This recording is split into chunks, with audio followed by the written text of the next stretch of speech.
Assalamu alaikum hurmatli hamkasblar. Birinchi o'rinda ro'za-i Ramazon bilan tabriklaymiz. Iloyim hammalarga yaxshi ro'zalar tutish nasib etgan bo'lsin. Sog' bo'linglar, salomat bo'linglar. Ishinglarga rivoj tilayman. Yaxshilik kunlar bo'laversin. Hurmatli o'rtoqlar, Islom Karimov nomidagi Toshkent davlat texnika universiteti fan va taraqqiyot davlat muassasasi huzuridagi ilmiy darajalar beruvchi ilmiy kengashning 020007 kompozitsion log bo'ya rezina materiallari kimyosi va texnologiyasi ixtisosligi bo'yicha ilmiy kengash texnika fanlari ixtisosligi bo'yicha demak ilmiy kengashni demak forum почти 100% bor ekan, ochiq deb e'lon qilaman. Demak nimada hayotda hozir ilmiy kengashda 17 fan doktori qatnashyapti. Offline va online tartibda. Hurmatli o'rtoqlar, kun tartibi bilan yana bir bor sizlarni qo'lingizda bo'lsa ham tanishtirmoqchiman. Toshkent davlat texnika universiteti fan va taraqqiyot davlat muassasasi tadqiqotchisi Abdullayev Mardan Ahmad o'g'lining kemiyazon tarkibli chiqindilardan foydalanib avtoqlavsiz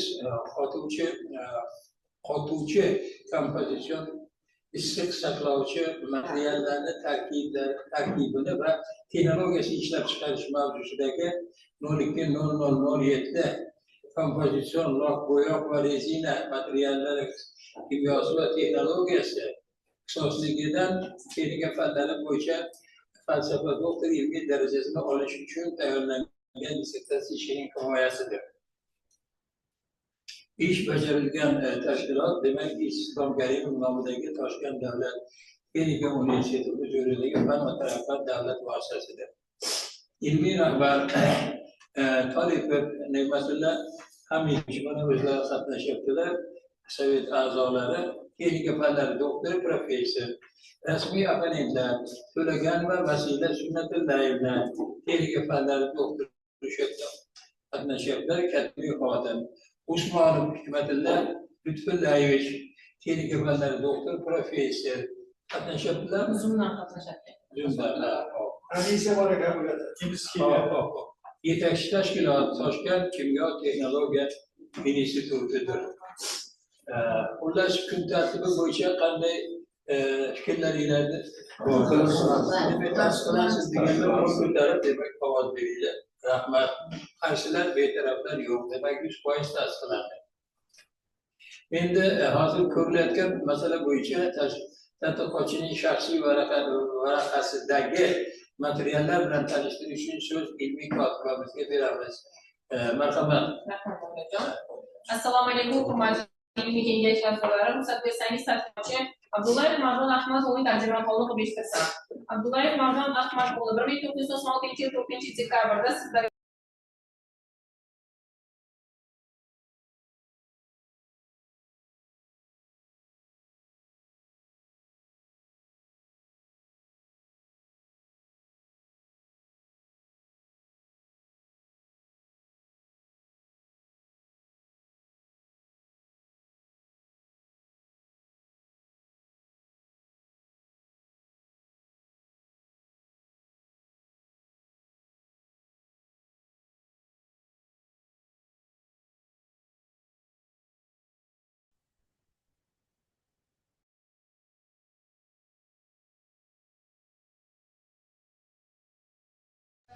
texnologiyasi ishlab chiqish mavsumligi 0207 kompozitsion loyiha Marina materiallar kimyosi va texnologiyasi ixtisosligidan texnika fanlari bo'yicha falsafa doktor ilmiy darajasini olish uchun tayyorlagan dissertatsiya yuzasidan tadqiqot ishlarini Fan va taraqqiyot davlat muassasasida olib borgan.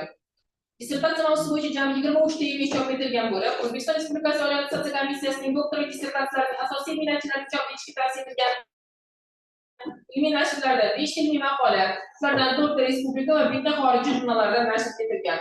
Xalqaro miqyosda 10 ta va respublika ilmiy amaliy anjumanlarida 8 ta tezis chop etilgan. Ushbu ish Fan va taraqqiyot davlat muassasasi qoshidagi ilmiy texnik kengash institutlarida ijobiy baholangan va Fan va taraqqiyot davlat muassasasi huzuridagi DEC 03/12/2019 01 raqamli ilmiy kengash tomonidan uning qoshidagi ilmiy seminarda muhokama etish uchun qabul qilishga tavsiya etilgan. Abdullayev Mardon Ahmad oilaning 2 nafar farzandning otasi. E'tiborli uchun rahmat. Ilmiy kotibimizga savollar bor hali. Shunaqa. Agar bo'ladigan bo'lsa, demak, so'z dissertatsiyaning asosiy mazmunini bayon qilish uchun tadqiqotchimiz Abdullayev Mardonbekka beramiz. Marhamat. 20 minutgacha.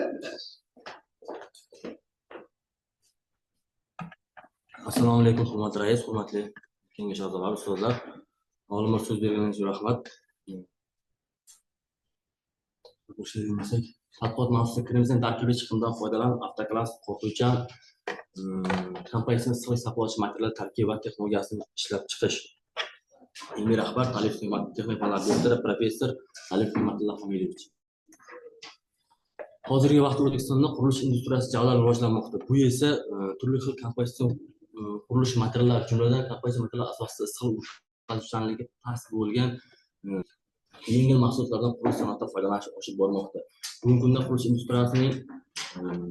industriyasining asosiy vazifalaridan biri qurilish samaradorligini oshirish bilan bo'lib qolmay, ularning o'sha energiya tejamkorligini ham oshirishdir. Ushbu muammolarni hal qilishning samarali yo'llaridan biri o'sha bugungi kunda import issiqlik izolyatsiya materiallaridan ko'proq foydalanish. Chunki hozirgi kunda o'sha issiqlik izolyatsiya materiallar qurilish qiymatining taxminan 15-20% ni tashkil qilmoqda. O'sha g'oz strukturali yengil devorov materiallar ishlab chiqarish bu qurilish sanoat darajasini oshirish bilan birga uning materiallar sarfi va tannarxini ham pasaytirish imkonini beradi. Mavzuni o'rganilay, muammoning o'rganilay darajasiga keladigan bo'lsak, o'sha mineral bog'ich asosida g'oz strukturaga ega bo'lgan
Bitte.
Telefonda doktor Yurchiyeva taqdim qildim. Menda bir necha savol bor edi. Birinchisi, siz boquvchidan, bog'lovchidan foydalangan. Uning vazifasi nimalar? Ustoz, rahmat savol uchun. Biz asosan gips bog'lovchisini bo'ya aytganimizdek birinchi navbatda sochish vaqtini tezlashtirish uchun, sochish vaqtini boshlash uchun va o'sha ozgina bo'lsa ham tashqi ko'rinishini saqlash uchun foydalangan. Asosiy vazifasi o'sha dastlabki avtoklass o'tirganimizda massa pishganda qaytib tushirish kuzatilmaslik uchun dastlabki, chunki biz bilamiz gipslar o'sha asosiy vositasi tez qotish nimasi xususiyatiga ega. Chunki bizda reaksiyamiz 15-20 kecha massani ko'taradi, o'sha 15-20 oralida formamiz bo'lib o'zini nimasiga shakliga ega bo'ladi va keyin mustahkamligida nima sement qotish natijasida olaveradi. Asosan maqsad o'sha tez qotirib olish, massa cho'kmasligi uchun. 21 slaydda siz texnologik sistemani ko'rsatdingiz. Lekin siz mavzular davomida ingredientlarni maydalash to'g'risidan aytib o'tdingiz, lekin maydalanish darajasi va vaqt o'zi ko'rsatilgan. Bu narsa texnologik sxemada ham ko'rsatilmagan. Qanday amalga oshirasiz? Nima uchun ilk ko'rsatilmagan? Rahmat savol uchun. To'g'ri, bu yerda chunki nima ko'rgan bo'lsak, endi buni ko'rsatilmayapti. Mana bu birinchi bunkerdan oldingi jarayon. Chunki biz bundan oldingi blok sxemani ko'rganda o'sha birinchi sement ohak mikroorganizmni qo'shib, sement mikroorganizm kompozitsiya tayyorlab olinganda va bizlar o'sha tayyorlangan tayyor gamogen aralashmani birinchi bunkerga uzatib berib, keyin yana nimaga aralashmani uzatib beradi. Haqiqatan to'g'risi nimasi bitta o'sha ma'lum blok sxemaga ko'rsatilgan, lekin umumiy texnologik sxemada savol to'g'ri. Maydalash vaqtlari ham bo'lishi kerak edi. Chunki bu aytganingizda buni oldinroqda o'sha nimani o'tib bo'ladi, kompozitsiya tayyorlash. Yana bitta savol, avtoklav qilishdan ma'nosi u dastlabki mustahkamligini ta'minlab berish. Sizda hozir avtoklavsiz jarayonga. Qanday qilib bunday mustahkamlikni dastlabki mustahkamlikni qo'lga nima hisobiga? Rahmat savol uchun. Bizda endi avtoklav bilan avtoklav usul ishlab chiqarish haqiqatan farqi, jarayonlar farqi. Biz bilamiz avtoklavda endi aytganimdek umuman dastlabki mustahkamligi va umuman mustahkamlikni oshirish uchun foydalaniladi. Bizda endi foydalanmagan sababi avtoklav usulini ham tatbiq qildik. Chunki hozirgi kunda avtoklavda ishlaydigan gazoblok zavodlar ishlab chiqarishlar kam. Chunki nima avtoklavda qanday yuqori.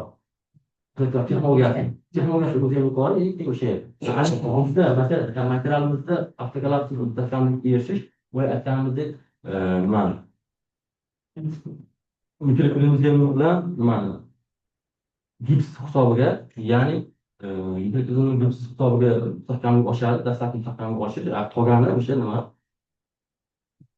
tarkibidagi sement bog'lovchi hisobiga. Yana buni mustahkamligini oshishi avtoklav mustahkamlik o'sha ko'rlik bo'yi 2 megapaskal oshirgan, ya'ni avtoklav bilan bir xil chiqishning sababi bizda yaxshi bir xil g'oyalarga erishganimiz sababli, o'sha mayda texnologiyalarga erishganimiz sababli nimaga mustahkamligimiz yaxshi oshdi.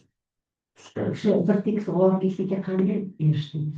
Rahmat savol uchun. Bir tekis g'olibliklarga biz o'sha ikkinchi komponent sifatida qo'shganimiz, ya'ni boyagi borada aktiv nerv qo'shimcha, o'sha ferrosilisiy o'lchamdan chiqqan mikroorganizmni qo'shdik.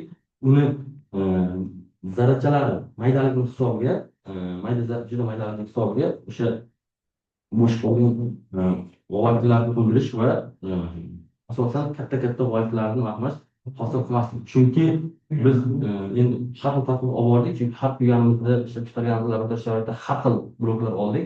Ba'zi bloklarimizni o'sha g'oyatlar oshib ketganda tez ish bitardi va g'oyatlar oshib ketganda, ya'ni yengil bo'lib ketganda materiallarimizni prosessi kam chiqadi. Chunki biz to'shga sinaganimizda o'sha asosan yirik quvvatli mahsulotlarimizni prosessida mustahkamlik pastroq chiqadi. Keyin biz buni mustahkamlikni oshirganimiz sari materialimizni quvvatligi bir xil o'sha chiroyli mayda g'oyatlardan iborat bo'ldi. O'zimizda o'sha mustahkamligi ham oshdi. Oxirgi savolim, siz olgan bloklarning saqlanish muddati qancha? Qancha muddatda ishlatish kerak? Gazot bloklar qancha muddatda ishlatish kerak? Endi bularni foydalanish agar ochiq sharoitda ham saqlasa, misol uchun qurilgancha 5-6 oy ham yilga turaveradi ochiq sharoitda. Shuni Qanday qilgandan keyin qancha bir yilda ishlatish kerak, 2 yil ishlatish kerak. Bundan kam o'tamiz. To'g'richa rahmat Xitoy. Endi bularni asosan o'zi san'atdan bilamiz, chunki fizik mexanik qoidalar bor. Ya'ni fizik mexanik, fizik, gidrofizik qoidalari bor. Chunki bularda 5-6 oygacha bemalol ochiq sharoit saqlasa bo'ladi. Ya'ni bir marta o'zi mustahkamlikka erishgandan keyin, o'sha marta qotib bo'lgandan keyin, qotib bo'lgandan keyin bemalol ochiq sharoitda saqlasak bo'ladi. Chunki bizda mayda quvvat organizmga qo'shganimiz sabab dastlab ko'tarilganda sizda mayda robotlar bilan qo'yganda keyin robotlar ishchilarni sobit tushunchariligi ham odatiy nazoratlarga qaraganda salgina ko'proq o'sha ularni bemalol 5-6 oy ochiq sharoitda saqlasak bo'ladi. Lekin baribir o'sha issiqda, namda, lekin o'sha muzlash hisobiga ularni tushunchariligi va suv yumshash koeffitsiyenti va sog'bardoshligi sikli pasayish hisobiga yillar o'tib mustahkamlik baribir pasayadi. Chunki ushlab qolish iloji yo'q. Rahmat. Marhamat tengirmalar doktori o'lmasin. Katta xodim. O'sha dissertatsiya ishisi amaliy ahamiyat bor. Nimadan bor? Dissertatsiya ishimizni amaliy ahamiyati bo'yab nimada aytib o'tdik. Asosan nima qilish? Yangi tarkib va texnologiya ishlab chiqarishni ularni operatsiya ishlab chiqarishga joriy qilish. Korxonaga tadbiq. O'sha nimaga korxonaga chiqarishga tadbiq qilish. Bularning material zarur bor. Marhamat. Savol. Mana siz sirni saqlash uchun g'ovot strukturali material tayyorlaysiz. Siz uchun g'ovotni asosiy vazifasi texnologiyasi nimadan iborat? Shu mexanizmni tushuntirdik. Rahmat. Qanday qilib suv saqlanadi? Rahmat. Prosesga ketadi. Rahmat savol uchun biz bilamiz. Endi biz o'sha gazobeton asosiy penobeton o'sha ba'zi to'lqinlar bor. Bular hammasi issiqlik izolyatsiya materiallar turuvchilar. Chunki qo'yayotganingizdek o'sha tarkibida nima ko'plab g'oyaviy bo'lgani uchun. Chunki biz endi hayotdan, tajribadan ko'rganmiz, laboratoriya sharoitlarida ham ko'rganmiz. Materialimiz ishligi qancha oshgani sari nimasi materiallarda issiqlik o'tkazuvchanlik koeffitsiyenti o'sha yomonlashib boradi. Chunki biz bilamiz, oddiy misol o'zimizning metallimiz o'ta zich bo'lganligi uchun juda tez o'tkazuvchanligi bo'ladi, juda tez ikkinchi tomonga issiqlik o'tkaziladi. Ana endi biz o'sha tadqiqotlar natijasida o'rganib chiqdik. Asosan bu gazobetonlarda sovuq saqlashi, ya'ni izolyatsiya qilishi tarkibdagi g'oyalar hisobiga. Chunki bunga bitta misol keltirsak bo'ladi. Mana o'zimiz hozir kunda ko'p foydalanadigan oynalarimizni misol keltirsak bo'ladi.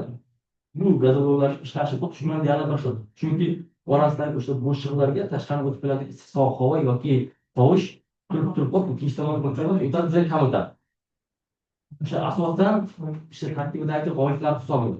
Agar biz materialimiz ishonch mayli, aytaylik 30 sm devor qalinligida o'sha gazolog bor. Lekin undan o'tgan issiq va tovush miqdorini o'lchasak va 30 sm qalin zich materiallar o'lchaydigan bo'lsak, baribir issiq qolish g'oya materiallar yaxshiroq bo'ladi. Chunki o'sha aytganim bulardagi g'oyalar ichiga tutilishni hisobiga. Bo'ldimi? Filosofiya doktori katta ilmiy xodim Rahimov, marhamat. Bitta savol bor. Bitta ham OH tushayotgansiz, ham mikrokalsiy tushayotgansiz. Ularni farqini ayting. Rahmat savol uchun. Nima mikrokalsiy? Biz mikrokalsiyni o'sha nima? To'ldiruvchi, mayda to'ldiruvchi sifatida ishlatamiz asosan. Chunki buni boyagidek yaxshi savol bo'ldi, rahmat. Bu o'z-o'zidan mikrokalsiy ishlatilishi to'g'ri samaradorlikka olib keladi birinchi navbatda. Chunki buni o'rnida ishlatdik. Buni hajmi og'irligi o'lchamlar maydaligi hisobiga hajmi og'irligi kvartsumadan yengilroq bo'lgani uchun ham qo'shilgan mikroorganizm yengilroq bo'lgani uchun yengil massa hosil bo'lib, gaz hosil bo'lishi yaxshilanadi, osonlanadi. Ya'ni biz mavjud texnologiyada zavod sharoitlarida o'sha 700-800 gramm bir metr uchun 700-800 gramm alyumin kukuni o'sha hajmga erishadigan bo'lsak, biz ishimizda o'sha ulardan 200 gramm kam 450-500 gramm alyumin kukuni o'sha massaga erishdik. Oxirida qo'shilishi esa asosan boyagidek suv bilan o'sha erib, reaksiyaga kirishib, keyin o'zidan birinchi issiqlik ajralib chiqishi va kalsiy gidroksid hosil qilishida keyin nima bilan foda va alyumin kukuni bilan reaksiya kirishib rasolatni qilib berish sifatida. Endi farqi yo'q. Biz endi siz aytgan mikroto'ldirishdan asosan to'ldirish sifatida foydalanganmiz. Mikrokasetdan. Endi qarang, ifodasi salimiy kuni soldik. Reaksiya davomida insonga zarari bor o'sha alyumin. Yo'q, reaksiya davomida chunki biz ekologiyadan ham oborib o'sha namunalarni kompensatsiyalar tekshirib ko'rdik. O'sha birinchi sinfga mos, ya'ni inson salomatligi uchun zararli emas, foydalanish mumkin deb xulosa oldim. Yana bitta savol, mana quritish kamerasi deymiz. Quritish kamerasi avtoklav bilan nima farqi? Rahmat so'z savol uchun. Ana endi ikkalasining farqi o'ylam gaplashdik. Avtoklavlarda asosan o'sha botim va Temperatura. 150-160 gradus haroratda bu bilan bosim beradi. Buni farqi shunchaki nimada? Kameraning ichida issiq havo bilan quritish orqali erishiladi. Qotirish orqali asosan. O'zi reaksiya ketib tursa, uni avtoklavga emas, o'sha quritish kamerasi bilan ishlatsa bo'ladi demoqchiman-da. Ha, to'g'ri. Bu menga osonlashgan ish. Agar shu boyagi reaksiya ketsa, o'zi mustahkam erishsa, quritish kamerasining o'zi yetadi. Chunki agar biz yana avtoklavdan foydalangan bo'lsak, mustahkam gar o'zgarmaydi, faqat xarajat oshib ketib qoladi. Bunisi bor. Rahmat siz savol.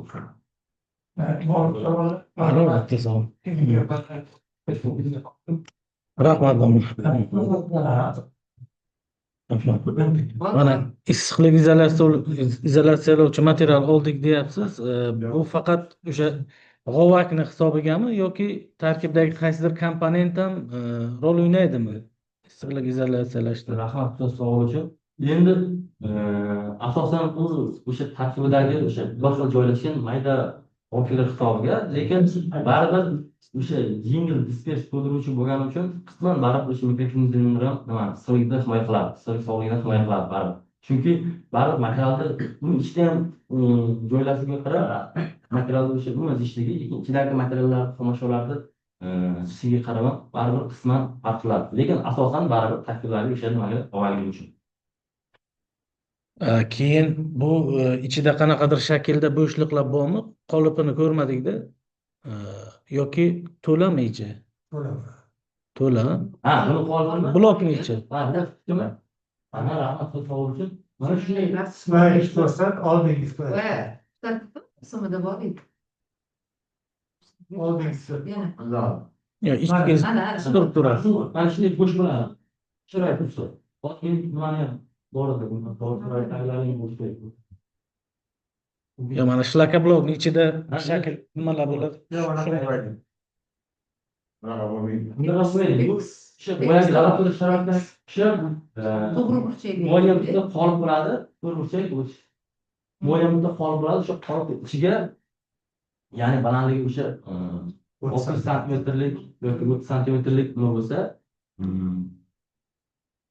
qolib bo'ladigan bo'lsa, uni yarimgacha 50% ga qo'shma qo'yiladi, gaz qolsa qo'shish ish hisobiga ko'rinib bo'ladi, qolib bo'ladi. Lekin u yerda aytmoqchi, ichida shunaqangi nimalar yo'q. Ishlagan bo'lib yoki nima o'xshagan. Qo'shimlar yo'q. Tushunarli. Yana bitta savol mumkinmi? Mana xulosalarda ko'rdik, tushunarli. Xulosalarda ko'rdik, yiliga 1 milliard 379 million iqtisodiy samaradorlikka erishamiz dedingiz. Uni asoslab bermadingiz-da, nimani hisobiga erishiladi? Bu asosan rahmat savol uchun.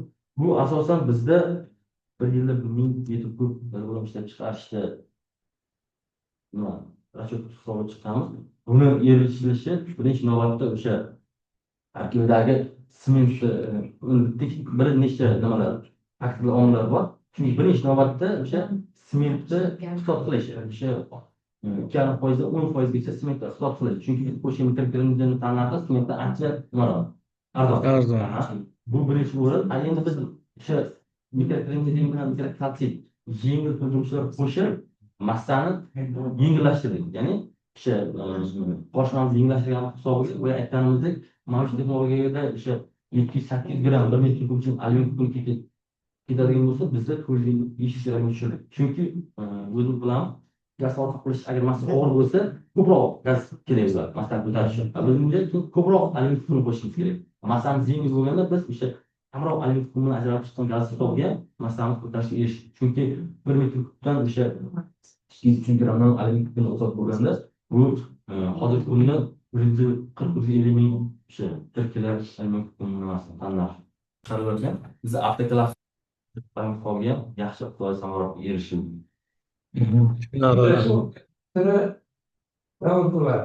Siz böyle mahsulotingizni qaysi ishlab chiqarish korxonalarida sinab ko'rdingiz? Ha, rahmat. To'g'ri ishlab chiqarish. Ha, rahmat savol uchun. Bu mana bu bu o'sha bizda Sirdaryo shahri Sirdaryo shahrida joylashgan Aziya gazbeton zavodida o'sha ishlab chiqarishni partiyalarini qildik. Keyin tajribalarda ham o'sha zavodda amalga oshirdik. Keyin o'sha zavodda nima ishlab chiqarib ko'rdik. Shu mana bu qoliplarda.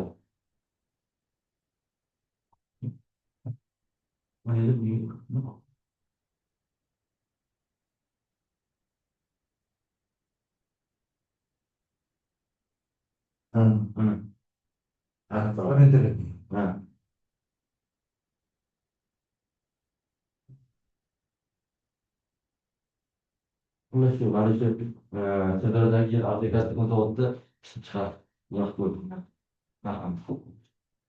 Bo'ldimi? Bo'ldi. Bo'ldimi savol? Endi men ham savol berib qo'yay endi. Bo'lmasin. Mana siz kremnezom tarkibiy chiqindilardan foydalanib rohatlar siz qotiruvchi kompozitsion issiq saqlovchilar tayyorlash tarkibini o'ylaysiz. Endi qanchalik ko'p masalan kremnezom qo'shishga reversiy ilmi ko'proq. Shuni o'rniga mahalliy va ikkilamchi xomashyolardan avtoklav sotiluvchi kompozitsion saqlovchi desak bo'lmasmidi? Bu kremnezom masalan o'zi tarkibi qancha kirgizasiz? Yuqori va shu to'g'risidagi kağıt. Rahmat savol uchun. Tushunarli. Bizda kremnezom tarkibi deymiz sababi Tarkibini aytib bering. aha, boya aytib o'tdik, asosan tarkibi 93-94% krem-oksiddan Qancha? mikrokremnezomning tarkibi asosan 93-94% krem-oksiddan tashkil topgan. Nimadan iborat? Krem-oksididan tashkil topgan uchun bizda ko'proq kremnezom va uni hajmi massasi 1 metr kubi 200-300 kilogramm. 1 metr kubi. Sen hisobda aytib qo'ya qoling. Qanchalik nima deydi? Xomashyolar qanchasi masalan kremnezom? Kompozitsiya. Kompozitsiya edi. Kompozitsiyamizni ha, rahmat savol uchun tushunarli. Kompozitsiyamizni o'sha 10% nima mikrokremnezomdan foydalanilgan, qolgani esa o'sha muxolif xomashyolar asosida. Kompozitsiya. Endi uni haligi bu mikrokremni bahonadan chiqarib olish shart emas ekan, 10% bo'ladigan bo'lsa. Qo'shib mahalliy xomashyo va chiqindilardan foydalangan holda desak to'g'ri bo'ladi. 90% mahalliy xomashyo.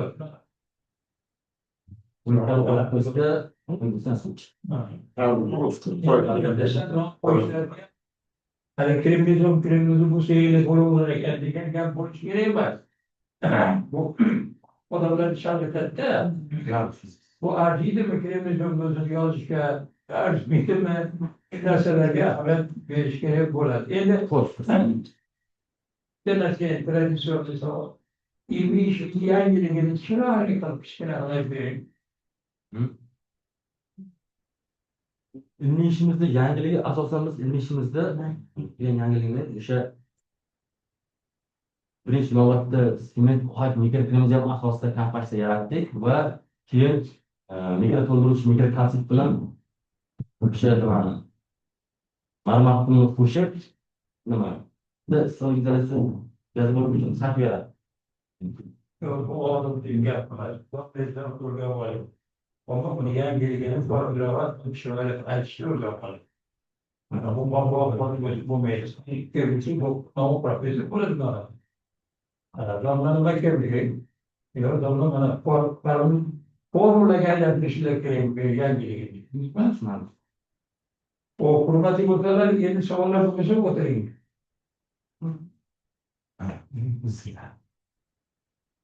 Endi reglament bo'yicha savol javoblardan keyin albatta nima tayyorgarlik ilmiy rahbariga so'z beramiz. Hurmatli Ferga fanlar doktor professor To'riq Nigmat Hamidov, marhamat. Avvalambor assalomu alaykum, hurmatli rais, hurmatli ilmiy kengash a'zolari. Hurmatli rais, agarda ruxsat bersangiz bir 2-3 minut dolzarbligi to'g'risida nima qilsamda, keyin o'zi to'g'risida gapirdim. Oldin o'zi to'g'risida gapirdim. Manda ancha yildan beri ishlaydi. Bizlar Politexnika institutida ishlab berganda bakalavr ishi ham xuddi shu yo'nalishda bo'lgan, magistr ishi ham shu yo'nalishda bo'lib, ikkinchi kursligida O'zbekiston yosh qaldirg'ochlar ilmiy konkursida 2-o'rinni olgan, respublika bo'yicha shu ish yo'nalishi bo'yicha. Bu ish albatta o'zi ancha mehnatkash. Bir necha marta borib Megavatdan o'zini mashinasida qoplab o'tkazgan, ancha nima deydi, tajriba qilishga qo'liklar bo'lgan, barcha tajriba usullarini yaxshi biladi. Mana dokladam menimcha yomon bo'lmadi, savol javoblar ham yomon bo'lmadi, ozgina olimlar nimasi bosdi. Salohiyat albatta agarda qo'llab-quvvatlasak, menimcha bu ishni bajarib bundan keyingi ishlarda ham yaxshi bo'ladi. Davom ettirsa yaxshi bo'ladi. Shuning uchun hammalarni ijobiy ovoz berishga, o'zi yaxshi, mehnatkash, tajriba qilish yaxshi. Bir narsani buyursang, yana bir narsalarni yana bir narsalarni qilib keladi. Mashina to'xtagan ishni nimadan boshlab qayerda tugatishga harakat qilish kerak, shoxlab boshqa tajribalarni qilib ko'radi. Mana bu ishda alyuminiy pudra chetdan keladi. Hozir biza almashtirish reja qilganmiz. Ya'ni alyuminiy sulfat olish bo'yicha Alyuminiy pudra borku? Yo'q. Alyuminiy pudra. Yo'q, buning tarkibida bu alyuminiy pudra alyumin holda bo'ladi. Mana haligi savol berilganda ishqor qo'shiladi, natriy osh va temperaturani oshiruvchi ohak qo'shilganda ustidagi parafin yiyadi. Erib ketadi, inaki u reaksiyaga kirishib suv bilan gidroksi alyuminiy va gidroksi kalsiyni alyuminiy birikmalar hosil bo'ladi, vodorod chiqadidan keladi. Har bir alyuminiy pudrani olish uchun vazirlikning qarori kerak. Shuni bo'ladi, uni bilmaganmiz. Mana bugun sayozga tilga topshirib beramiz. Nima bilan Rahim bilan bog'lanib bir 3-4 kundan olib eksperiment qilsa, xudo xolasa konferensiyamizgacha bir tajriba natijalarini daklatsa ajoyib emas, ish yurishib ketadi, xudo xolasa. Shuning uchun yana bir bor so'rayman, ijobiy ovoz bersak menimcha yaxshi bo'ladi. Hammanglarga kattakon rahmat e'tiboringiz uchun. Başta shogirdlardan ko'p tayyorlattiring. Sizga sihat salomatlik, uzoq umr tilaymiz. Rahmat tilaymiz. Ko'p yillar yashang. Hurmatli o'rtoqlar, ish bajarilgan tashkilot, ilmiy kengash boshidagi tashkil etilgan seminar, yetarli tashkilot va avtoritetga kelgan takliflarni o'qib eshitish uchun so'z Qodasxonga beriladi. Ushbu ishxona tarafi davlat muassasasi qoshida ilmiy texnik kengash, ilmiy kengash qoshida ilmiy seminariya o'tkazildi.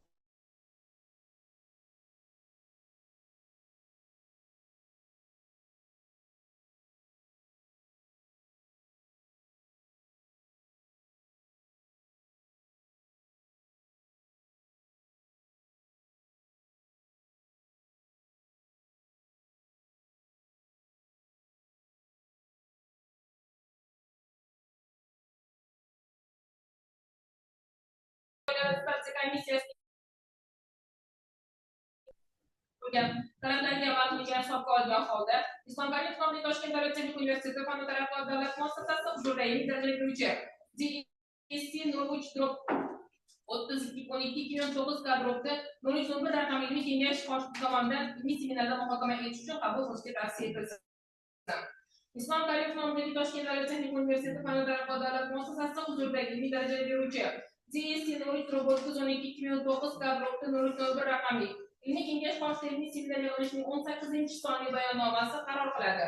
Bunga ko'ra, tadqiqotchi Abdullayev Mardon Ahmad o'g'lining revizion tarkibli chiqindidan foydalanib avtoklav sotuvchan kompozitsion usulli saqlovchi materiallarni tarkibida va texnologiyasini ishlab chiqish mavzusiga 02/007 kompozitsion log va parizma materiallariga munosabat texnologiyasi ixtisoslikdan texnika fanlari bo'yicha falsafa darajasini olish uchun berilgan dissertatsiya dolzarbligi, nazariy va amaliy ahamiyati, olingan natijalar yangiligi hamda rasmiylashtirishda O'zbekiston Respublikasi Oliy sud komissiyasining doktor dissertatsiyaga qo'ygan talablarga amal qilgan hisob qilgan holda Islom Karimov nomidagi Toshkent davlat texnika universiteti fan va taraqqiyot davlat muassasasida huzurida ilmiy darajaga beruvchi DSC 012/2009 kadrida 001 raqamli ilmiy kengash tomonidan himoyaga qabul qilishga tavsiya etilsin.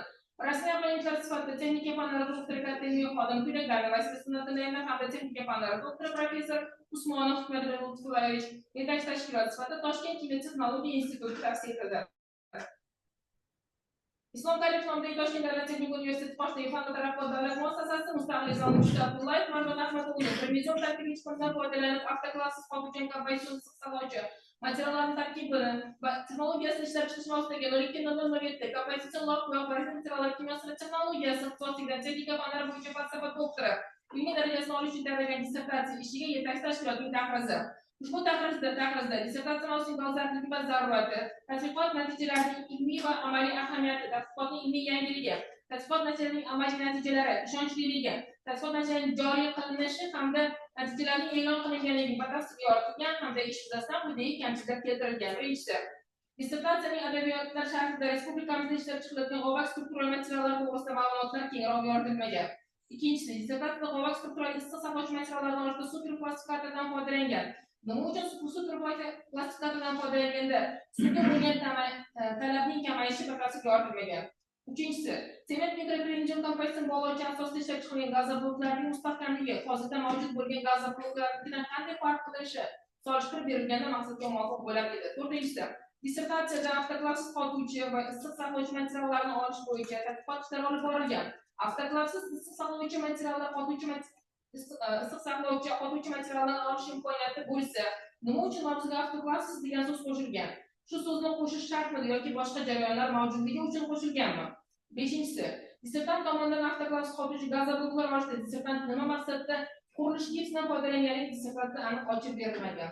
Oltinchisi, dissertatda ayrim grammatik va bosma xatoliklar mavjud. Bu ko'rsatilgan kamchiliklar dissertatsiyaning saviyasini tushirmaydi olingan nazariy va amaliy natijalarning to'g'riligiga ta'sir qilmaydi. Xulosa: Abdullayev Mardon Ahmad o'g'lining revizion tarkibiy chiqindidan foydalanib avtoklavsiz qotuvchan kompozitsion issiq saqlovchi materiallarni tarkibini va texnologiyasini ishlab chiqarish mavzusidagi 02/007 kompozitsion log va parizma materiallariga mos va texnologiya ixtisosligi bo'yicha bajargan texnika fanlari bo'yicha falsafa doktor ilmiy darajasini olish uchun tayyorlagan dissertatsiya yakunlangan ish bo'lib, revizion tarkibiy sanoat chiqindidan samarali foydalanish asosida avtoklavsiz qotuvchan kompozitsion issiq saqlovchi materiallarning optimal tarkibi va ishlab chiqarish texnologiyasi yaratilgan. Tadqiqot jarayonida mahalliy xomashyo resurslari va sanoat chiqindilarini kompleks tahlil qilish orqali ularning keskin xususiyatlari aniqlangan hamda kompozitsion material tarkibiga maqsadli ravishda joriy etilgan. Ish doirasida sement sarfini 2,5-12,5% miqdorda mikrorevizion bilan almashtirish orqali bog'lovchi tizimning funksional faolligi oshirilgan, gidratatsiya jarayonlari faollashtirilgan va material strukturasi zichlashtirilgan. Olib borilgan tajribalar natijasida quyidagi ilmiy va amaliy xulosalarga erishilgan. Dissertatsiya keltirilgan izlanish natijalari va xulosalarining aniqligi hamda asoslanganlik darajasini qayd etgan holda ko'rilgan ish zamonaviy tadqiqot va tahlil usullaridan foydalangan holda yuqori ilmiy tadqiqot darajasida bajarilgan. Ilmiy xulosalar va amaliy natijalar tavsiyalar yetarli darajada asoslangan va isbotlangan. Dissertatsiya ishi yuqori seviyada bajarilgan bo'lib, dolzarbligi va zarurati, ilmiy yangiligi, nazariy va amaliy ahamiyati, olingan natijalarning ishonchliligi va joriy etilishi, tuzilishi hamda e'lon qilinganligi ilmiy ishlari bo'yicha O'zbekiston Respublikasi Oliy sud komissiyasining texnika fanlari bo'yicha falsafa doktori ilmiy darajasini olishga qo'yilgan talablarga mos keladi va talabgor Abdullayev Mardon Ahmad o'g'li 02/007 kompozitsion log va parizma materiallariga munosabat texnologiyasi ixtisosida texnika fanlari bo'yicha falsafa doktori ilmiy darajasini olishga loyiq deb Islom Karimov nomidagi Toshkent davlat texnika universiteti qoshidagi fan va taraqqiyot davlat muassasasi huzuridagi ilmiy darajaga beruvchi DSC 03-2025-27-12-02-06 raqamli ilmiy kengashda himoya qilishga tavsiya etiladi. Dissertatsiya taqriz va avtoritet Toshkent texnologiya instituti ilmiy kengashda muhokama etilgan hamda Toshkent texnologiya instituti ilmiy ishlar va innovatsiyalar bo'yicha prorektori Babaxonova Zebo Abdullayeva tomonidan tasdiqlangan. Endi ruxsat bersangiz ushbu ishning avtoritativdagi qarzlarini faqatgina kamchilik qismini o'qib eshitsam. Zebo Abdullayeva. Smart qizlari, Abdulla Ahmedovich qizlari. Abdulla Ahmedovich Ismat. Abdulla, nima?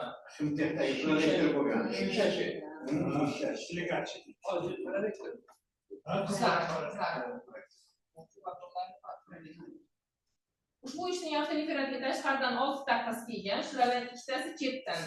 Birinchisi Berlin Texnik universiteti doktori Murabbiy Hajanberdiyev tomonidan taqdim berilgan taqdim ijobiy bunday kamchilik keltirilgan. В авторитете не представлено достаточно подробный количественный анализ конкретных факторов, отвечающих за снижение коэффициента теплопроводных материалов, не прошедших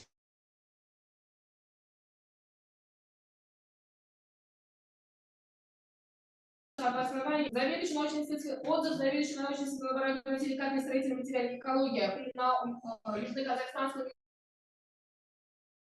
имени Ауэзова. Доктор профессора Сарсенбаева отзыв положительный со следующими замечаниями. Из текста реферата не ясно, как влияет карбонатная добавка на процесс гидратации цементной микрокоррозионной композиции в процессе твердения материала скорости структуры. Хорошо было бы провести в автореферате результаты технологического процесса сушки газоблоков, полученных на основе цементной микрокоррозионной композиционно вяжущего. Buxoro davlat universiteti professori Amonov tomonidan taqdim berilgan taqdim ijobiy quyidagi kamchiliklar keltirilgan. Avtoreferatta nima uchun kvarts qumini o'rniga mramor qum ishlatilganligi aniq yoritilmagan. Ikkinchisi, sement mikrokorrozion kompressor bog'lashning gidratlanishida gidrokarbolinatni hosil bo'lishi kengroq tadqiqot qilinsa, ishning saviyasi yanada oshar edi. Islom Karimov Toshkent davlat texnik universiteti professori Ismoilov tomonidan taqdim berilgan taqdim ijobiy quyidagi kamchiliklar keltirilgan. Avtoreferatta sement mikrokorrozion kompressor bog'lovchisini olishda aktiv to'ldiruvchi sifatida foydalangan mikrokorrozion kompressor bog'lovchini zichligining o'zgarishi to'g'risida ma'lumot keltirilmagan. Ikkinchisi, avtoreferatta sement mikrokorrozion kompressor bog'lovchi asosida g'obak strukturaning shakllanish jarayonida kengroq yoritilsa, maqsadga muvofiq bo'lar edi. Abu Rayhon Beruniy nomidagi Urganch davlat universiteti professori, texnika fanlari doktori Rahimov tomonidan taqdim berilgan taqdim ijobiy quyidagi kamchiliklar keltirilgan.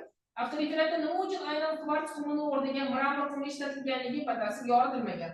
Ikkinchisi, sement mikrokorrozion kompressor bog'lashning gidratlanishida gidrokarbolinatning hosil bo'lish mexanizmi ishga keltirilsa, yanada maqsadga muvofiq bo'lar edi.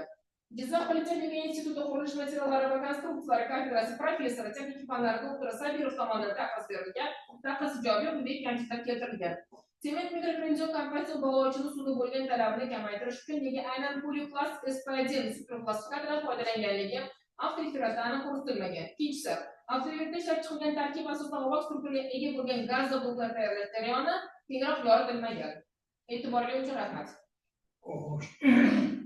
Endi hurmatli o'rtoqlar, yetakchi tashkilot taqdirida va avtoreferatga kelgan taqdirda ko'rsatib o'tilgan kamchiliklarga javob berish uchun yana Abdullayev Mardanjonga so'z beramiz. Marhamat.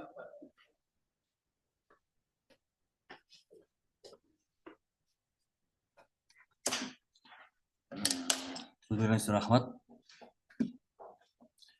O'sha bizning dissertatsiyada birinchi kamchilikka javobim shu dissertatsiyada nima? Adabiyotlar sharhida respublikamiz olimlaridan keltirilgan, lekin bizning respublikamiz olimlaridan bu ish bo'yicha ko'proq olimlar shug'ullanmaganligi uchun ma'lumotlar kamroq keltirilgan. Asosan ko'proq chet el olimlaridan nimalar adabiyotlar sharhiga kiritib o'tilgan. Keyingi savol shu dissertatsiyada g'oz turali issiqlik saqlovchi materiallar olishda superplastikdan foydalanish. Mana bu o'sha biz boya aytdik, asosan sement asosidagi materiallar olishda ko'proq superplastikatordan foydalanadi. Maqsad suvda sarfni kamaytirish uchun. Endi bizda g'oz strukturali materiallarimiz olishda esa o'sha nimadan superplastiklardan foydalanish birinchi navbatda suvni sarfini kamaytirib, materiallarni plastikligini, ya'ni texnologik xossalarni harakatchanligini yaxshilash. Chunki birinchi navbatda suv kam bo'lsa, suv baribir qotgandan keyin har tomondan chiqib ketganda orasida bo'shliqlar qoladi. O'sha suv kamligini hisobiga katta emas, tartibli mayda g'oyali bo'shliqlar qolishini ta'minlash. Ikkinchi navbatda esa kam suv sarflagan holda o'sha mayda g'oyga erishib qolgan holda materiallarni harakatchanligini yaxshilash, ya'ni bularda qoliplanishi, nasoslarda uzatilishini yaxshilash. O'zidan qo'shilishidan sabab shu edi.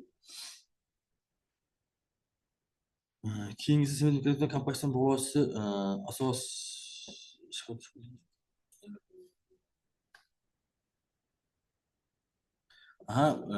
bu yerda o'sha hozirgi keyingi kamchilikka javobim ko'rsatib o'tilmaganlar. Asosan hozirgi mavjud texnologiyadagi gaz betonlar bilan biz ishlab chiqqan tarkibiy gaz betonlarning o'sha farqi o'sha birinchi navbatda yangi tarkib ishlab chiqarilganligi, tannarxlarni tushirganligi va ularda o'sha avtoklapsiz qotishda ham, ya'ni tarkibidagi mikrokromizem va mikrokalsit borligini hisobiga mustahkamligini oshishi.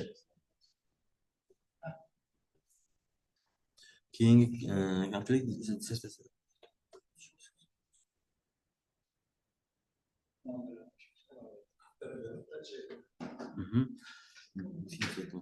ana endi bu yerda o'sha dissertatsiyada avtoklapsiz qotuvchi va issiqlik saqlovchi materiallarni olish bo'yicha tadqiqot ishlashi olib borilgan va avtoklapsiz issiqlik saqlovchi materialni olish imkoni bo'lsa deb shuning uchun avtoklapsiz so'z ishlatilgan. Ya'ni bizda bu kamchilikka ham javobim o'rganganimiz asosan gaz betonlar go'sht bo'yicha ko'proq avtoklav asosida ishlab chiqariladi.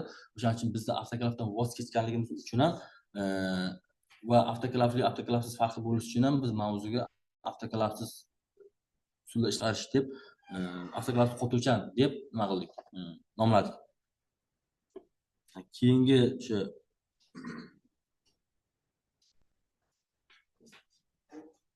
keyingi kamchilikka javobim o'sha avtoklavsiz gaz betonini olishda nimadan gipsdan nima uchun foydalangan va ham aytib o'tdik. Asosan bu yerda gipsdan foydalangan sababi o'sha qotish muddatini boshqarish va qotish muddatini o'sha tezlashtirish uchun ko'proq o'sha nimadan gips bog'lashdan foydalanganmiz.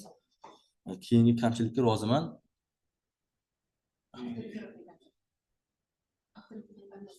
Avtoreferatdagi o'sha tafrizlarga javobim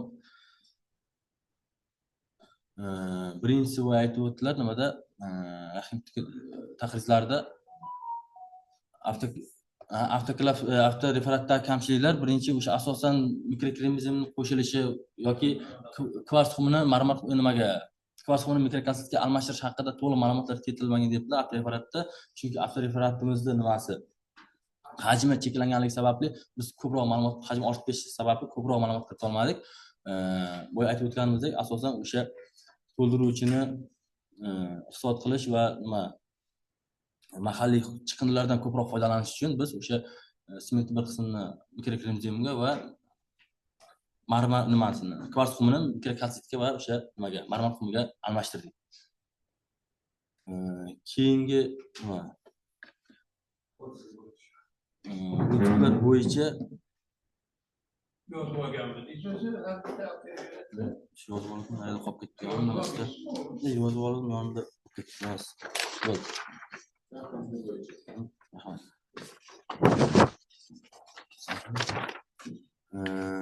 Birinchi shu nima hududlar bo'yicha aytadigan bo'lsak, asosan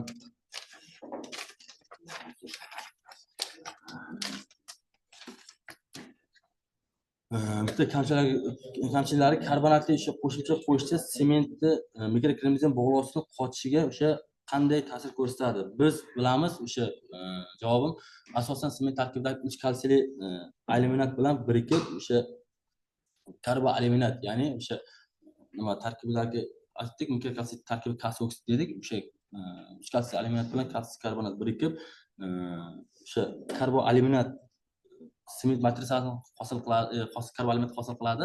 Sement matrisasini, ya'ni sement xamirini qotishini tezlashtirib beradi. Shu hisobga. Keyingisi o'sha g'oz strukturali gaz bloklarni o'sha quritish qurilish kameralarida nima 60-70 gradus haroratlarda olib boradi. Qurilish kamerasi saqlanmoqda ekan.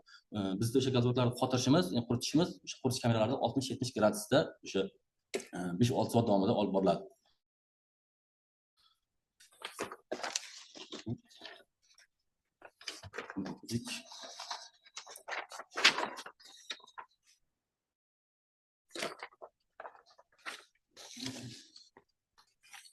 Ana endi keyin kamchilikka javobim Svetlik kompozitsion bog'lash asosida shu otiqlarni shakllantirish jarayoni kengroq o'tsa debdi. Bu yerda aslida defatimizning hajmi ortib ketishi sababli yoritmadik. Bu yerda o'sha asosan nimasi o'sha mayda displey komponent bo'lgan hisobiga mayda erishgan hisobiga o'sha nimasi mustahkamligi oshgani kuzatildi. Keyingi kamchilikka javobim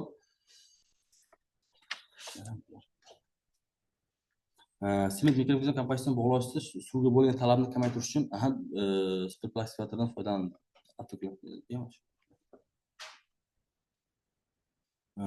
Bu aytib o'tganimizdek, bu nimaga kamchilikka ham javobim o'sha asosan materiallarda suvga bo'lgan talabini kamaytirish uchun o'sha biz superplastifikator SP1dan foydalanamiz.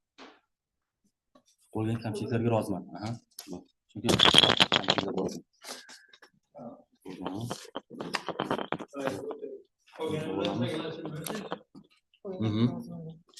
Qolgan kamchiliklarga roziman.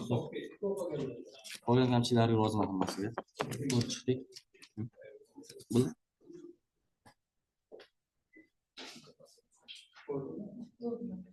Hurmatli o'rtoqlar, ishni muhokama qilishga o'tamiz. So'z rasmiy abonent, texnika fanlari doktori, katta ilmiy xodim So'laganova Vashida Sunnatullayevaga beriladi. Marhamat, o'rtoqlar.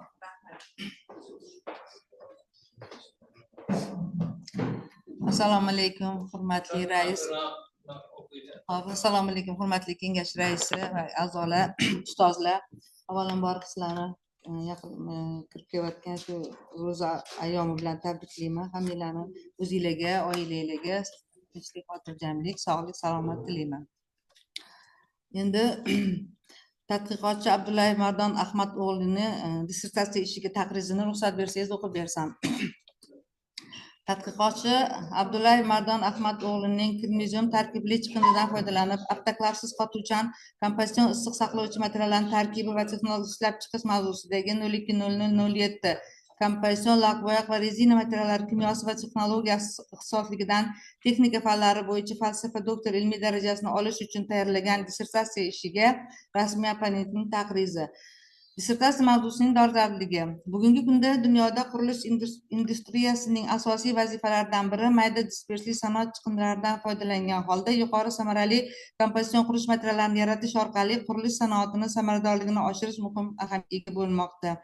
Bu borada issiqlik o'tkazuvchanlik koeffitsiyenti past bo'lgan g'ovak strukturali kompozitsion materiallarni ishlab chiqarishni yanada rivojlantirish, g'ovak strukturali yengil devorbop materiallar ishlab chiqaruvchi yangi yuqori dispers texnogen materiallardan foydalanish, mineral bog'lovchilar va kromozom tarkibli chiqindidan foydalanib, avtoklavsiz qotuvchan kompozitsion issiq saqlovchi materiallarning samarali tarkibini va olish texnologiyasini ishlab chiqish dolzarb muammolardan biri hisoblanadi. Respublikamizda issiq saqlovchi kompozitsion materiallarni ishlab chiqarishda ularning narxini pasaytirish uchun sementli bog'lovchilardan foydalanish, katta miqdorda energiya talab qiladigan va nisbatan ko'p vaqt sarflanadigan texnologiya o'rniga sement mikrokromozom kompozitsion bog'lovchilar asosida g'ovak strukturadagi materiallarni avtoklavsiz qotuvchan texnologiyasi ishlab chiqish, issiq saqlovchi kompozitsion materiallarni ishlab chiqarishda ko'pik va gaz hosil qiluvchi texnogen qo'shimchalardan foydalanish bo'yicha ilmiy tadqiqotlar olib borilib, muayyan natijalarga erishilmoqda. Bu borada kromozom tarkibli chiqindidan foydalanib, avtoklavsiz qotuvchan kompozitsion issiq saqlovchi materiallarning tarkibi va olish texnologiyasi ishlab chiqish katta ahamiyat kasb etadi. Tadqiqotchi Abdullayevning ilmiy tadqiqot ishlari O'zmedkombinat aksionerlik jamiyatining mikrokromozom chiqindisidan foydalanib, sement kromozom bog'lovchilarini ishlab chiqish, ularni fizik kimyoviy va fizik mexanik xossalarini o'rganish hamda ular asosida g'ovak strukturali avtoklavsiz qotuvchan kompozitsion issiq saqlovchi materiallar tarkibi va texnologiyasini ishlab chiqishga bag'ishlangan. Tadqiqotning ilmiy yangiligi quyidagilardan iborat: sement mikroorganizm kompozitsion bog'lovchi asosida g'ovak tarkiblari ishlab chiqilgan. Mayda dispersli to'ldiruvchilar va gaz hosil qiluvchi reagentning turli nisbatda g'ovak struktura hosil qilishda komponentlarning o'zaro ta'siri aniqlangan. G'ovak materiallarning strukturasi shakllantirish jarayoniga texnologik omillarning ta'siri va olingan issiqlik izolyatsiyalovchi materiallarning xususiyatlari aniqlangan. Sement mikroorganizm kompozitsion bog'lovchi va gaz hosil qiluvchi reagent asosida olingan materiallarning asosiy termofizik xususiyatlari aniqlangan. Dissertatsiya ishi kirish qismi va 4 ta bob, xulosa, foydalanilgan adabiyotlar ro'yxati va ilovalardan iborat. Dissertatsiyaning hajmi 113 betni tashkil etadi. Kirish qismida dissertatsiya mavzusining dolzarbligi va zarurati asoslangan, tadqiqotning maqsad va vazifalari shakllantirilgan, tadqiqotning obyekti va predmeti ko'rsatilgan. Tadqiqotning O'zbekiston Respublikasi fan va texnologiyalar rivojlantirishning ustuvor yo'nalishlariga muvofiqligi aniqlangan. Tadqiqotning ilmiy yangiligi va amaliy natijalari bayon qilingan. Ularning ishonchliligi asoslangan. Olingan natijalar nazariy va amaliy ahamiyatlari ochib berilgan. Ishlanmaning joriy qilinganligi, tadqiqot natijalari aprobatsiyasi, chop etilgan ilmiy ishlar va dissertatsiya tuzilishi bo'yicha ma'lumotlar keltirilgan. Dissertatsiyaning g'ovak strukturali kompozitsion issiqlik izolyatsion material tarkibi va olish texnologiyasi ishlab chiqishning zamonaviy holati deb nomlangan birinchi bobida kompozitsion issiqlik izolyatsion materiallarni ishlab chiqarish bo'yicha nashr etilgan ishlar muhokama qilish va tahlil qilish natijalari keltirilgan.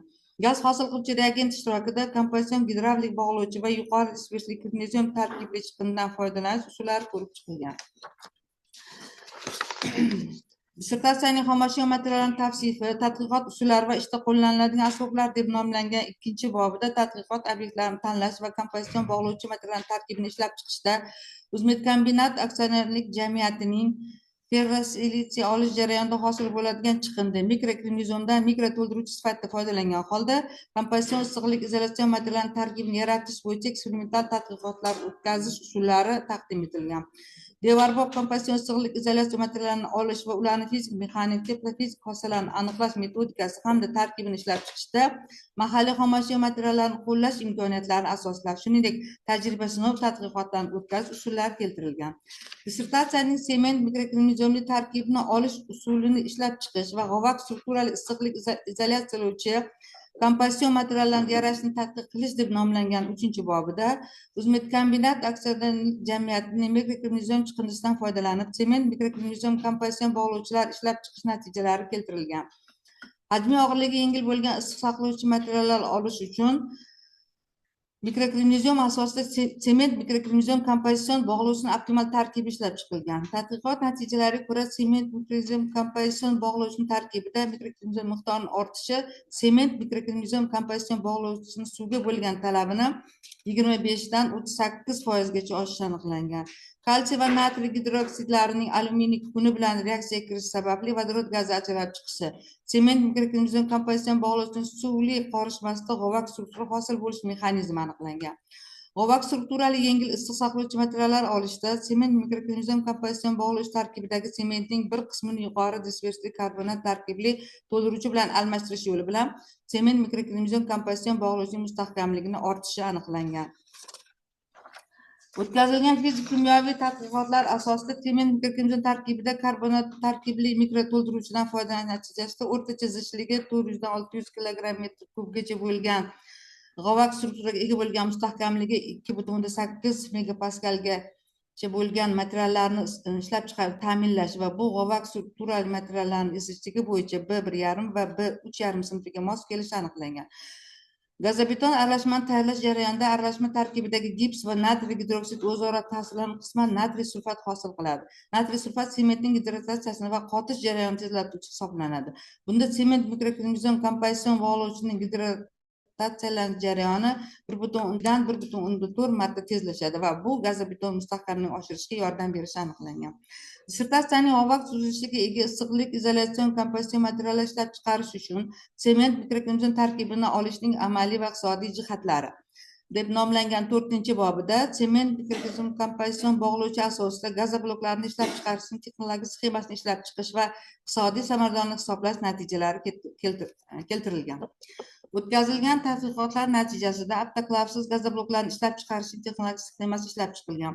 Ushbu texnologiya asosida sement mikroorganizm kompozitsion bog'lovchi va kimyoviy reagentlar yordamida zichligi 500 kilogramm metr kub bo'lgan g'ovak strukturali gazoboklar ishlab chiqarishning ratsional tarkibi ishlab chiqilgan va Yevroasiyo gaz beton mahsulot cheklangan jamiyatni ishlab chiqarish sharoit tajriba sinov tadqiqotlari o'tkazilgan. Natijada energiya tejamkor xossalarga ega bo'lgan gazobeton olingan. Bu borada ilmiy va amaliy tadqiqot natijalarini tasdiqlovchi normativ texnik hujjatlari mavjud. Sement mikroorganizm kompozitsion bog'lovchi va gaz hosil qiluvchi reagent asosida olingan g'ovak strukturaga ega bo'lgan issiq izolyatsion materiallarni ishlab chiqarishning texnik va iqtisodiy ko'rsatkichlari hisoblangan. Sinov o'tkazish uchun 2 metr kub, ya'ni 56 dona gazobloklar olingan. Agar yiliga 1000 tonna mahsulot ishlab chiqarilganda kutilayotgan iqtisodiy samaradorlik 1 milliard 379 million so'mni tashkil etishi aniqlangan. Dissertatsiya mavzusi bo'yicha jami 16 ta ilmiy ish chop etilgan. Shulardan O'zbekiston Respublikasi Oliy attestatsiya komissiyasining doktorlik dissertatsiyalari asosida asosiy ilmiy natijalarni chop etish tavsiya etilgan ilmiy nashrlarda 7 ta maqola, jumladan 5 tasi respublika va 2 tasi xorijiy jurnallarda nashr etilgan.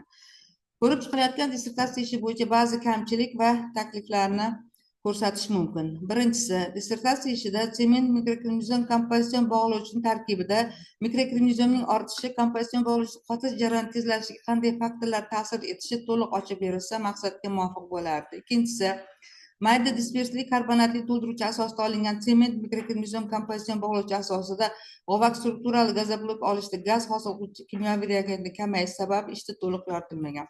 Uchinchisi, sement mikroorganizm kompozitsion bog'lovchi asosida olingan g'ovak strukturali gazobloklarning mustahkamligi, ularning namligiga qanday ta'sir etishi va olingan gazobloklarning qanday haroratda hamda qancha vaqtda quritilganligini jadval ko'rinishida berilsa, dissertatsiya yanada mukammal bo'lar edi.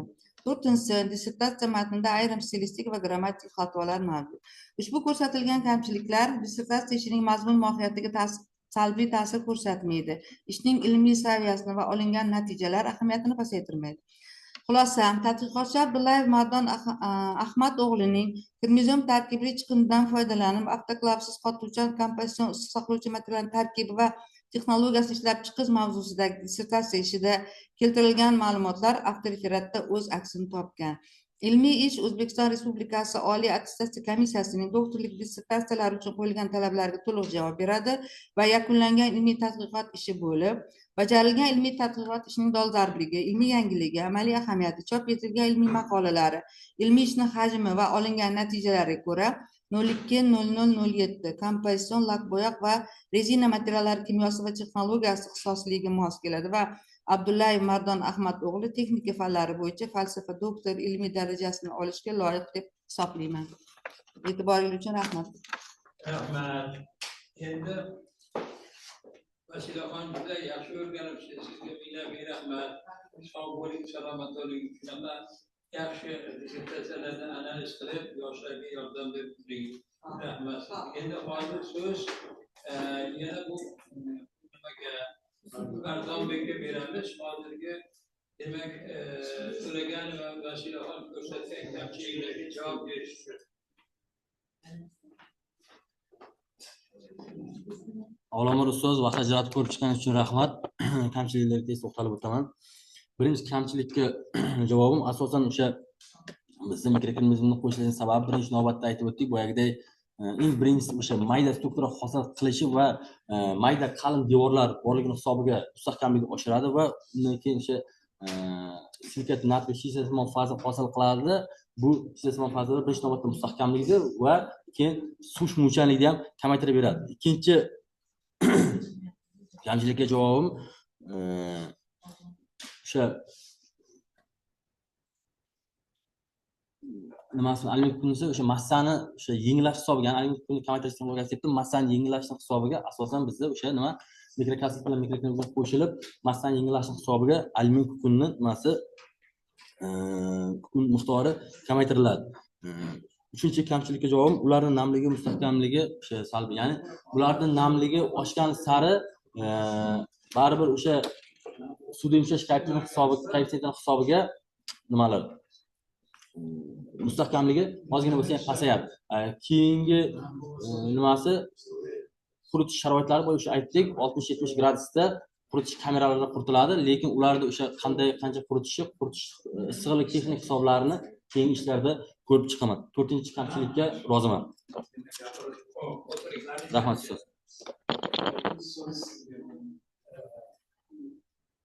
Endi hurmatli o'rtoqlar, söz rasmiy opponentga fanlari doktor professor Usmonov Hikmatilla Nursullayevga beriladi. Shu bordilar. Marhamat. Hikmatillajon. Hop, rahmat kattakon. Söz sizga. Eshitilyaptimi ovozim? Eshitilyapti.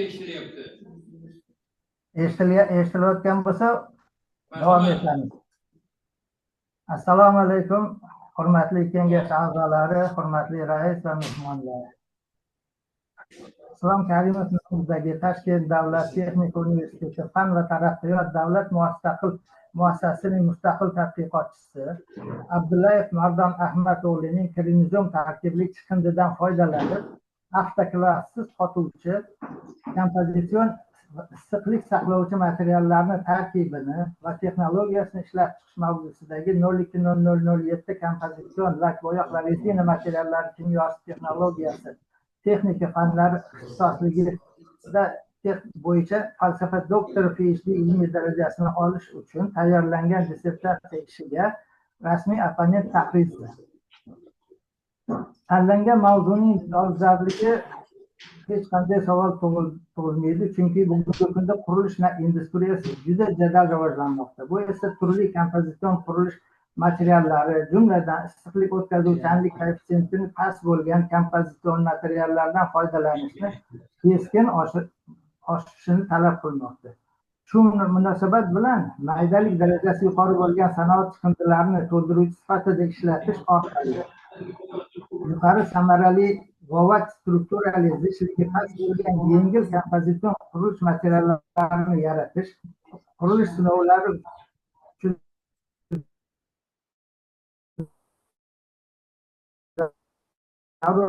juda zarur bo'lib bormoqda.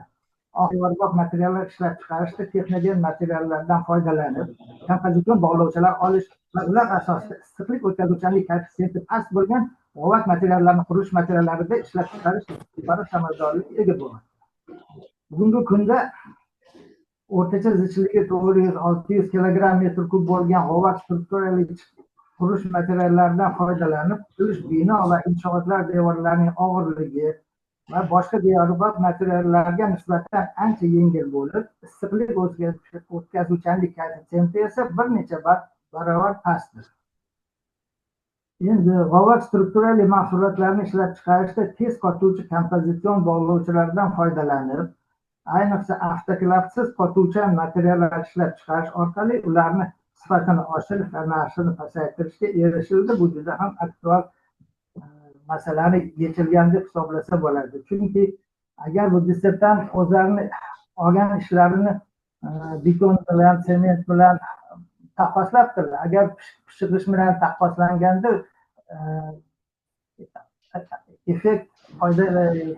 effekt juda ham baland chiqardi. Chunki konstruksiyani ichini albatta yo'g'ish, yo beton plitalar, yo bloklar bilan to'ldiriladi. Shunga qarab, endi ish ishlab chiqarishda juda hozir muammolar katta bo'lgani uchun bu ishning aktualligi bundan ham baland bo'lishi kerak deb hisoblayman. Endi mendan oldingi opponent dissertatsiyaning strukturasini juda har tomonlama ochib berdilar batafsil. Shuning uchun men faqat dissertatsiyaning kamchiligiga to'xtalsam, agar ruxsat bersanglar.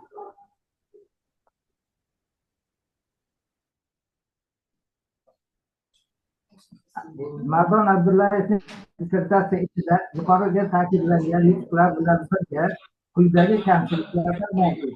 Birinchisi, sement mikrozom kompozitsion bog'lovchi tarkibidagi mikrokromozom miqdorining ortishi bog'lovchining reologik xossalariga qanday ta'sir etishi avtokeratda keyinroq yoritilmagan. Ikkinchisi, ishlab chiqarilgan kompozitsion bog'lovchini gidrotlashda sement matritsasining strukturasi, zichligi sabablari, zichlashish sabablari ishda aniq ochib berilmagan. Uchinchidan, sement mikroklimaton kompozitsion bog'lovchi asosida ishlab chiqilgan kompozitsion issiqlik izolyatsion gazobloklarni quritish jarayonida dissertatsiya juda qisqa yozilgan. Dissertatsiyada avtoklavsiz qotuvchi gazobloklar olishda g'ovak struktura hosil qiluvchi reagent sifatida ishlatilgan alyumin kukuni miqdorining kamayishi aniqroq yoritilsa, ishni saviyasini yana ham oshiradi. Ishlab chiqilgan tarkiblar asosida olingan g'ovak strukturali materiallarni yopiq g'ovaklarini hosil bo'lish jarayoni aniq ochib berilmagan. Shunga qaramasdan, yuqorida keltirilgan kamchiliklar dissertatsiya ishining saviyasiga salbiy ta'sir etmaydi. Abdullayev Mardon Ahmad o'g'lining kromozom tarkibli chiqindidan foydalanib, avtoklavsiz qotuvchi kompozitsion issiqlik saqlovchi materiallarning tarkibini va texnologiyasini ishlab chiqish mavzusidagi 020007 shifrdagi dissertatsiya ishlari texnologiyasi ishlari ishida olingan natijalar va xulosalarning aniqligi, asoslanganligi darajasini qayd etilgan holda ko'rilgan ish zamonaviy tadqiqot usullaridan foydalanilgan holda yuqorida ilmiy darajani berilishga loyiq deb hisoblanadi. Ilmiy xulosalar va ilmiy amallar, tavsiyalar yetarli darajada asoslangan. Ayniqsa optimistalarning natijalari ham dissertatsiya ishi keltirilgan ma'lumotlar avtoritetida o'z aksini topgan.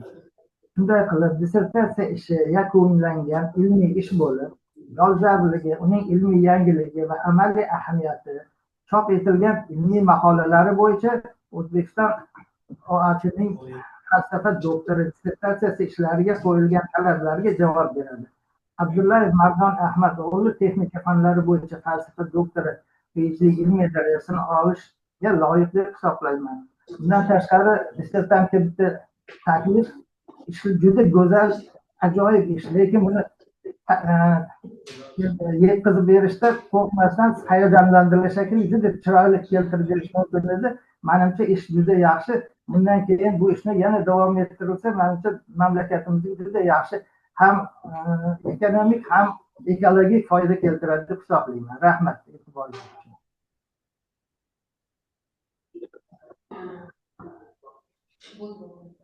Xo'sh, rahmat taqsir. Sizga ming rahmat. Salomat bo'ling. Mashayix yoshlarni tarbiyalashda qatnashib turganingizdan juda xursandmiz. Sog' bo'ling. Rahmat sizga. Sizga uzoq umr tilaymiz. Rahmat, salomat bo'ling.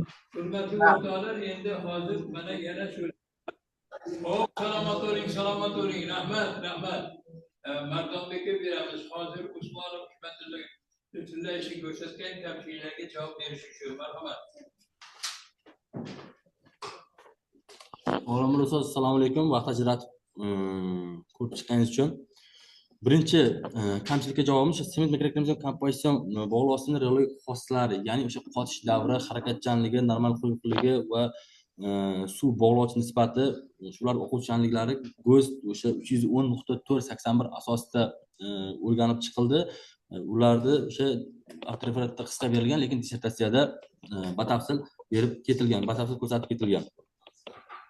Ikkinchi kamchilikka javobim ishlab chiqarilgan o'sha kompozitsion bog'lovchini gidrozalanishda, ya'ni qotish jarayonida mikroklimaton juda mayda dispers to'ldirishi bo'lganligi uchun gidrozatsiya jarayonida sementni oralariga joylashib oladi va o'sha zich strukturani hosil qiladi.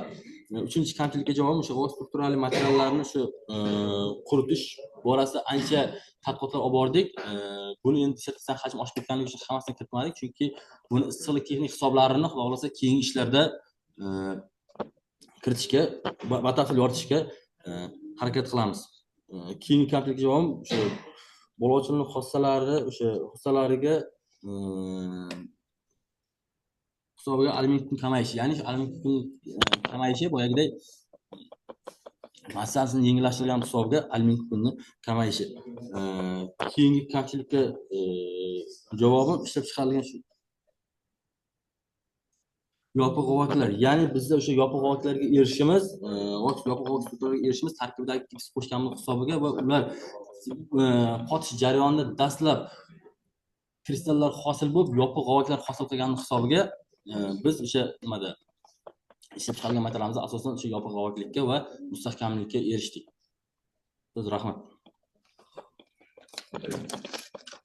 Hurmatli o'rtoqlar, endi munozaraga o'tamiz. Kim so'zga chiqmoqchi, marhamat. Texnika fanlar o'qigan deputat xodim Yo'chiyeva.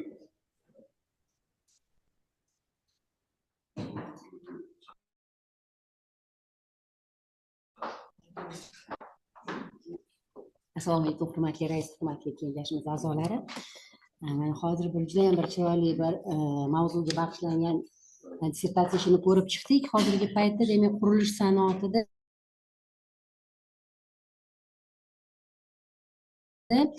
sement ohak va alyumin turiga ega bo'lgan zamonaviy materiallardan keng foydalanilmoqda.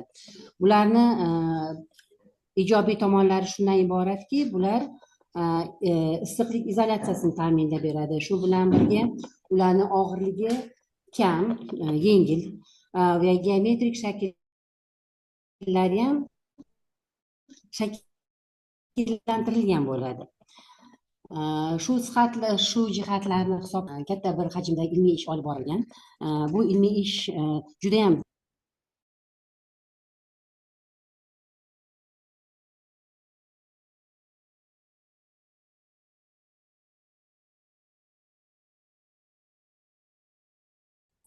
olingan material hamma talablarga javob beradi va albatta bu yerda mahalliy xomashyodan asosan mahalliy xomashyodan foydalanilgan. Bu bizning siyosatimizga ham to'g'ri keladi va shu bilan birga bu olingan materialni ishlab chiqarishda ham sinovdan ijobiy o'tkazilgan va dalolatnomalar bilan tasdiqlangan. Dissertantimning savol ma'ruzalari, savol-javob berishlari jihatidan berishim olingan natijalar ham joriy etilganligi va nashr etilgan ishlar bo'yicha ham oliy attestatsiya komissiyasi qo'yib falsafa doktorlik ilmiy darajasini olish uchun qo'yilgan talablar hammasiga javob beradi. Men bu ishni qo'llab-quvvatlayman va falsafa doktor ilmiy darajasiga loyiq deb hisoblayman. Sizlarni ham qo'llab-quvvatlashinglarni so'rayman. Rahmat. Rahmat, salomat bo'ling. Qo'llab-quvvatlagan uchun rahmat. Marhamat, yana kimlar?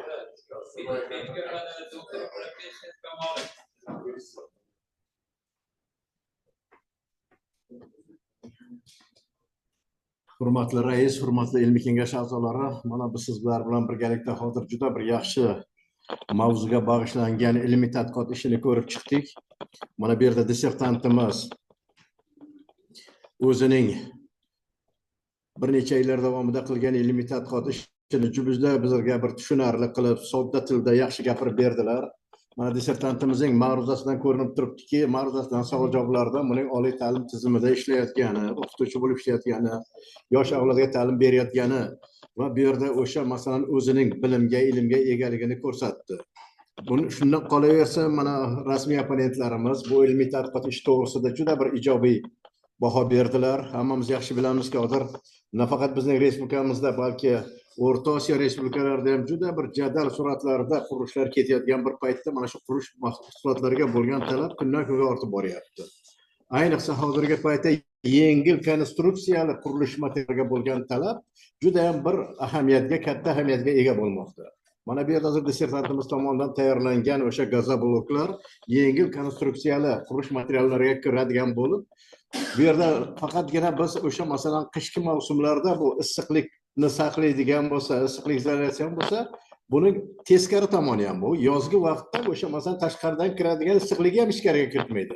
Ichkaridagi tegishli bo'lgan salqinligi ham saqlab qoladi.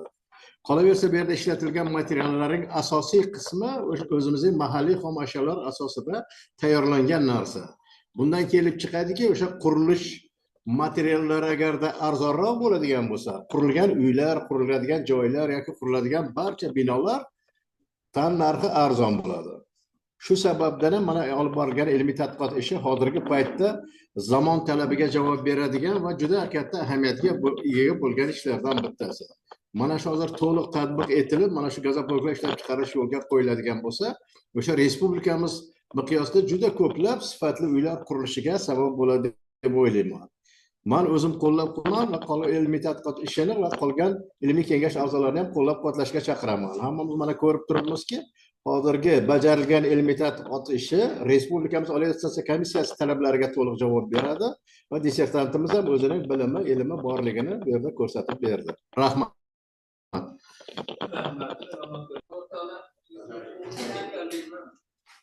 Nima bo'ladi? Maqol bor esinglarda bo'lsa kerak, do'st ochib gapiradi deganda men ikki og'iz gapirmoqchimanki, ukajon siz endi mana shunaqa haligi yangi dinni so'raganimda unga qo'shdi, bunga qo'shdi, u olimni gapi emas.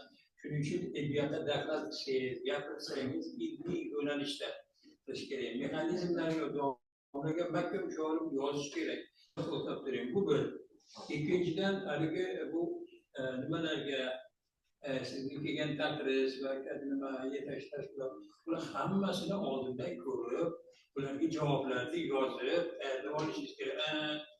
Deb mana bular bunaqa bo'lmaydi. Chunki men aytmasam sizga, esingizda qolmaydida, boshqa odam gapirmaydi. Mana narsalarga har bittaga ahamiyat ber, har bitta o'zini topib gapirish. O'sha kamchiligini topib savol qilish kerak. Birinchi savoliga men roziman, ikkinchiga mana javob, uchinchiga mana javob, to'rtinchiga roziman degan konkretlik.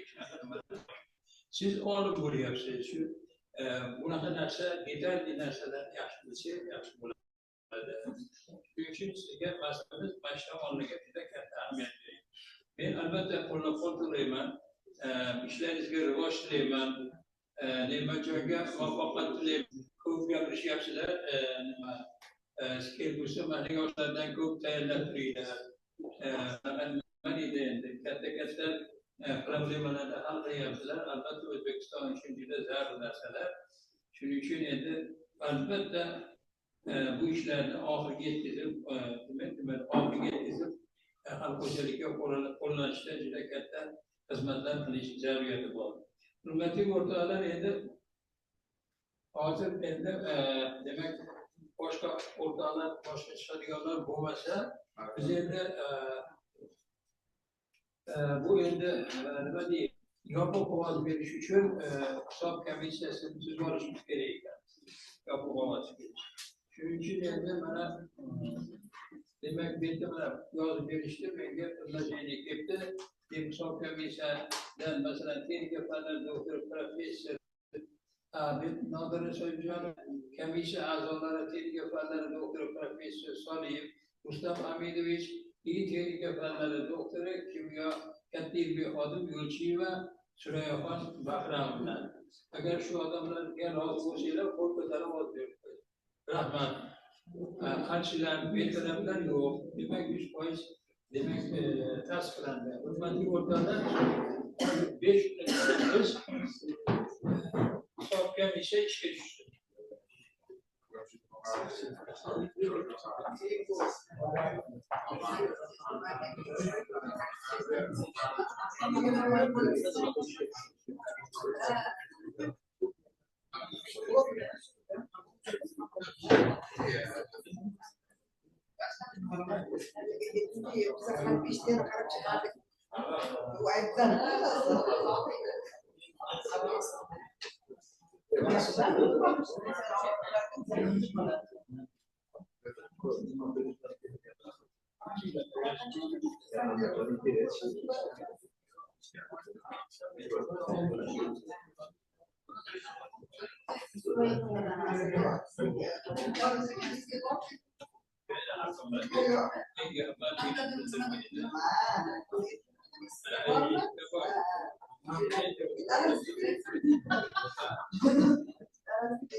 İşte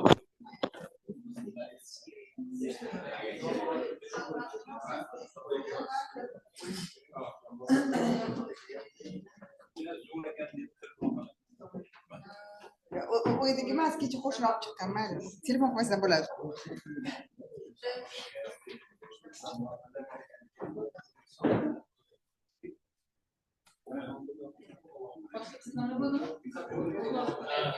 Üstündeki oturmayı başlar edeceğim.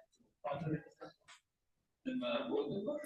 Hozir hisob komissiyasi raisi so'z Ha, hurmatli o'rtoqlar, demak hisob komissiyasi raisiga so'z beradi. Marhamat.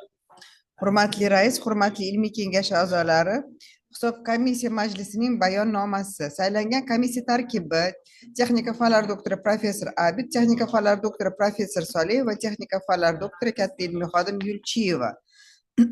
Komissiya Abdullayev Mardon Ahmad o'g'lining texnika fanlari bo'yicha falsafa doktori PhD ilmiy darajasini olishga qo'yilgan dissertatsiyasi yuzasidan yashirin berilgan ovozlarni sanash uchun saylangan. Ilmiy kengash tarkibi 17 kishidan iborat etib tasdiqlangan. Ilmiy kengash tarkibiga hal qiluvchi ovoz berish huquqi bilan qo'shimcha ravishda hech kim kiritilmagan. Majlisda ilmiy kengash a'zolaridan 17 ta kishi 10 ta offlayn va 7 ta onlayn tarzda ishtirok etdi. 17 ta byulleten tarqatildi. Ovoz berish natijalari. Abdullayev Mardon Ahmad o'g'lining texnika fanlari bo'yicha falsafa doktori ilmiy darajasini berish bo'yicha quyidagicha ovoz berildi. Tarafdorlar 17 ta, 100%, qarshilar yo'q, yaroqsiz deb topilgan byulletenlar yo'q. Hisob komissiya raisi texnika fanlari doktori professor Abid, komissiya a'zolari texnika fanlari doktori professor Soliyev va texnika fanlari doktori katta ilmiy xodim Yulchiyeva. Rahmat.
Aqallikdan eson-omon, sog'-salomat bo'linglar. Ishlarimizga hammaga rivoj bo'ling.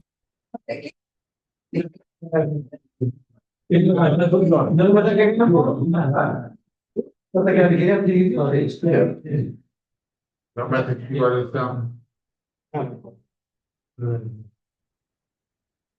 Estou com o linguagem de produção.